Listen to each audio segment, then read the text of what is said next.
আসসালামু আলাইকুম। বিশেষ ভাইবা বোর্ডে ইউজুয়ালি যে প্রশ্নটি করা হয় যে আপনি যে পোস্টে জয়েন করবেন সে পোস্টের এন্ট্রি পয়েন্ট কোনটি কিংবা এন্ট্রি লেভেল কোনটি কিংবা আপনি যে পোস্টে জয়েন করবেন সে পোস্টের নাম কি। তো ইতোপূর্বে আমি বিশেষ ফরেন অ্যাফেয়ার্স ক্যাডার এবং বিশেষ পুলিশ ক্যাডার নিয়ে কথা বলেছি, এন্ট্রি পয়েন্ট, এন্ট্রি লেভেল বা এন্ট্রি পোস্টের নাম। আজকে আলোচনা করব বিশেষ প্রশাসন ক্যাডার বা বিশেষ অ্যাডমিনিস্ট্রেশন ক্যাডার নিয়ে। তো প্রশ্নটি যদি আপনাকে ভাইবা বোর্ডে করা হয় যে আপনি যে পোস্টে জয়েন করবেন, অর্থাৎ বিশেষ প্রশাসন ক্যাডার ক্ষেত্রে প্রযোজ্য এটি, আপনি যে পোস্টে জয়েন করবেন সেটির এন্ট্রি লেভেল কিংবা এন্ট্রি পয়েন্টটি কোথায়।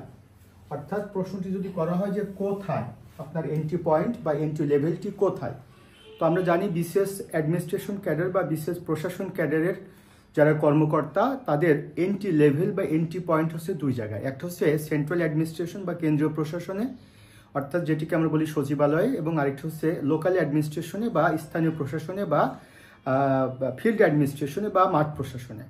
তো ইউজুয়ালি বিশেষ প্রশাসন ক্যাডার কর্মকর্তাগণ চাকরি পাওয়ার পরে প্রথমে তারা বিভাগীয় প্রশাসনে জয়েন করেন, অর্থাৎ বিভাগীয় কমিশনার কার্যালয়ে জয়েন করেন। সেখানে 2-3 দিন একটা ওরিয়েন্টেশন প্রোগ্রাম কমপ্লিট করবার পরে মাননীয় বিভাগীয় কমিশনার মহোদয় তার আওতাভুক্ত জেলা প্রশাসকের কার্যালয়ে পাঠান এবং জেলা প্রশাসকের কার্যালয়ে অর্থাৎ মান্যবর ডিসি মহোদয় স্টাফ অফিসার হিসেবে, সহকারী কমিশনার হিসেবে বিশেষ প্রশাসন ক্যাডার কর্মকর্তারা শুরুতে জয়েন করেন।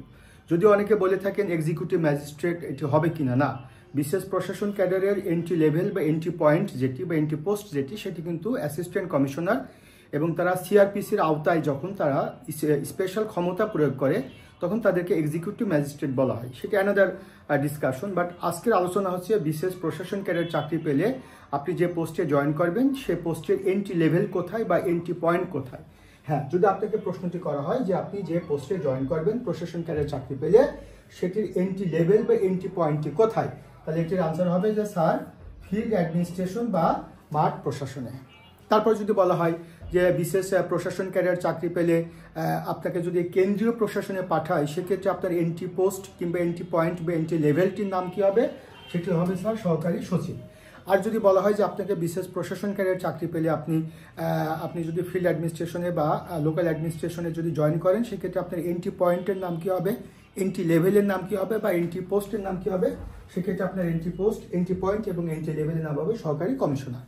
তাহলে মূল কথা হচ্ছে আপনাকে যদি প্রশ্নটি করা হয় যে আপনি বিশেষ প্রশাসন ক্যাডার চাকরি পেলে আপনার এন্ট্রি লেভেল কিংবা এন্ট্রি পয়েন্ট এটি কোথায়, এই কোথায় বললেই সেটি হবে মাঠ প্রশাসন বা ফিল্ড অ্যাডমিনিস্ট্রেশন বা স্থানীয় প্রশাসন বা লোকাল অ্যাডমিনিস্ট্রেশন। আর যদি বলা হয় আপনার এন্ট্রি পয়েন্ট বা এন্ট্রি লেভেল বা এন্ট্রি পোস্টের নাম কি, তাহলে উত্তর হবে সহকারী কমিশনার।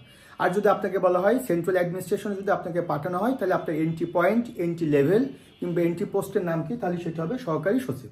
এবার যদি প্রশ্নটি অন্যভাবে করা হয় যে আপনাকে আমরা প্রশাসন ক্যাডার নিয়োগ দিলাম, তো ধরেন আপনি সহকারী কমিশনার হিসেবে জয়েন করলেন, তাহলে এই যে সহকারী কমিশনার হিসেবে জয়েন করার কারণে আপনার এন্ট্রি লেভেলটা কিংবা আপনার এন্ট্রি পয়েন্টটা কোথায় হলো, স্যার মাঠ প্রশাসনে বা ফিল্ড অ্যাডমিনিস্ট্রেশনে বা স্থানীয় প্রশাসনে বা লোকাল অ্যাডমিনিস্ট্রেশনে।